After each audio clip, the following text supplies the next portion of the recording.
National conference के तर्जुमान आला और एमएलए जड़ीबल तनवीर सादिक साहब हमारे साथ हैं। बहुत शुक्रिया तनवीर साहब, आपके वक्त का पहला रिएक्शन आपका जिस तरह से कल योम क़ुद्स के जुलूस पर बडगाम में यूएपीए एक्ट के तहत केस रजिस्टर किया गया है, किस तरह से आप देखते हैं, क्या कहेंगे? अभी उसके ऊपर पूरी जानकारी तो है नहीं कि वो किस लिए हुआ है, कैसे हुआ है। सिर्फ इतना पता चला है कि कुछ इसमें ऑब्जेक्शनेबल स्लोगन्स हुए हैं, बट अगर एंटी नेशनल नहीं है तो मुझे लगता है फिर हम लोगों को बहुत नज़रसानी करनी चाहिए। हम हर एक चीज़ को पुलिस के नज़रिए से नहीं देख सकते हैं। अगर कोई नौजवान ने किसी इस्लामिक स्लोगन्स दिया हो या ऐसा कुछ हो तो मुझे लगता है उस पर नज़रसानी, एक यूएपीए लगा के एक नौजवान को सीधे जेल में डालना, वो भी मुझे लगता है थोड़ा ज़्यादा है। पुलिस को नज़रसानी करनी चाहिए। इसीलिए हम बार बार कहते हैं कि जो लोकल गवर्नमेंट है और जो इलेक्टेड गवर्नमेंट है, इतनी भारी अक्सरियत से आई है, उनको भी ऑन बोर्ड लेना चाहिए, चाहे वो लॉ एंड ऑर्डर है, होम है, चाहे मिलिटेंसी है। तभी जाके हम जब लोगों को जोड़ेंगे नहीं तो फिर काम कैसे होगा? और वही हम चाहते हैं कि उनके आइसोलेशन में ये काम नहीं होगा। एक तरफ जिस तरह से आपने लोकल गवर्नमेंट या इलेक्टेड गवर्नमेंट की बात की, राहत की सांस लोगों ने ली जब गवर्नमेंट बनी, लेकिन दूसरी जानिब हम देख रहे हैं कि इन बड़े दिनों के दौरान जामिया मस्जिद को कदगन लगाना, जुमअतुल विदा या फिर शब कदर पर पाबंदी आयद करना, और अब ईद भी आने वाली है। सो ये जो पाबंदियाँ हैं, इसको किस तरीके से आप देखते हैं और क्या इम्पैक्ट देख रहे हैं आप इसका, अगर ये मुसलसल जारी रहा? देखिए, दो चीज़ें हैं, या तो हालात ठीक है या तो हालात ख़राब है। अगर हालात ठीक है तो फिर जामिया मस्जिद बंद क्यों? मेरा ये सवाल है।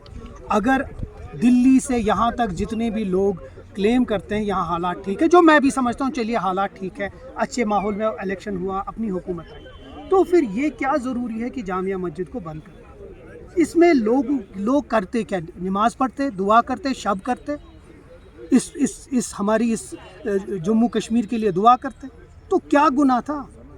जब हम अमरनाथ यात्रा करवा सकते हैं, जब हम बाकी यात्रा करवा सकते हैं और इतने पीसफुल मैटर में, तो मुझे नहीं लगता है कि हम, ये एक बहुत छोटा इशू था, चाहे वो जमियतुल विदा की ये थी या शब कदर का था, उसमें क्या ज़रूरी था उसको बंद करना?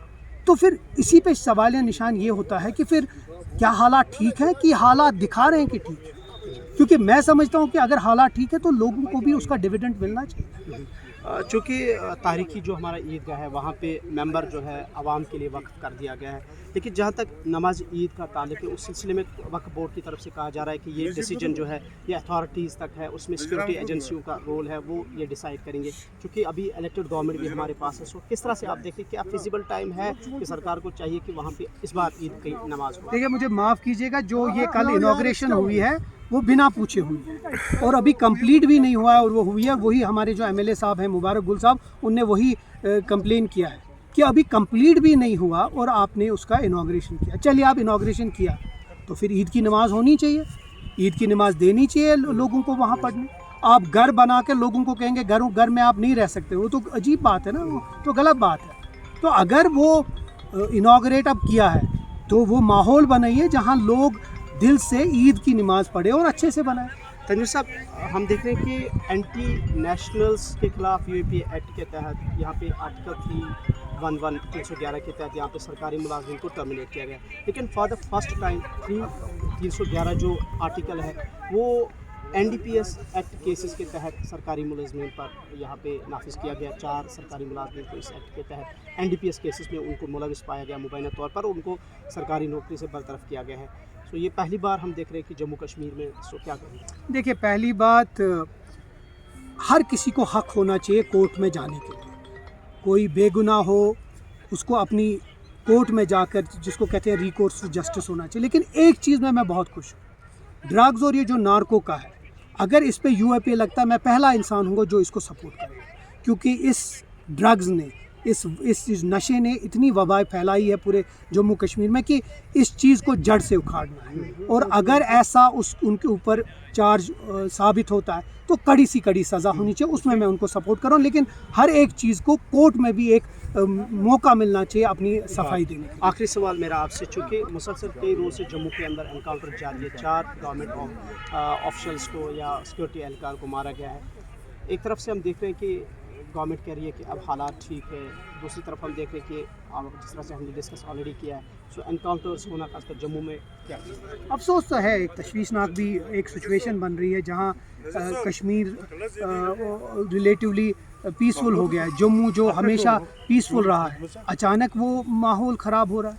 तो मुझे लगता है कि बार बार मैं इस बात को कह रहा हूँ कि जब तक आप अवामी हुकूमत को एंटी मिलिटेंसी के में इस्तेमाल नहीं करेंगे, क्योंकि हम लोगों के जो कांटेक्ट है वो ग्रास रूट तक है, तो हमको भी इसमें इन्वॉल्व करना चाहिए ताकि हम लोग एक साथ इस जो ये मिलिटेंसी है इसको ख़त्म करने के लिए। लेकिन एक तशवीशनाक है, और मैं समझता हूँ कि पुलिस का एक अच्छा रोल हुआ है इन दिनों। अफसोस है कि 4 हमारे जवान शहीद हो गए, बट साथ साथ में जो पुलिस और पैरामिलिट्री फोर्सेस इस वक्त कर रही है कार्रवाई, एक अच्छी बात है। मिलिटेंसी जितनी जल्दी ख़त्म हो सकती है हो जाए, और यहाँ अवामी हुकूमत है, एक डेवलपमेंट का एक जाल बिछे, वो हम उम्मीद करते हैं। होम मिनिस्टर साहब का ताज़ा बयान कि हम स्टेटहुड के मौक़े पर बिल्कुल पाबंद है और जम्मू कश्मीर को स्टेटहुड का दर्जा दिया जाएगा, लेकिन कब तक शायद इंतज़ार करें। हम भी उम्मीद करते हैं जल्द से जल्द हो। अब 1 साल तो हो गया, अब हुकूमत को भी 4-5 महीने हो गए।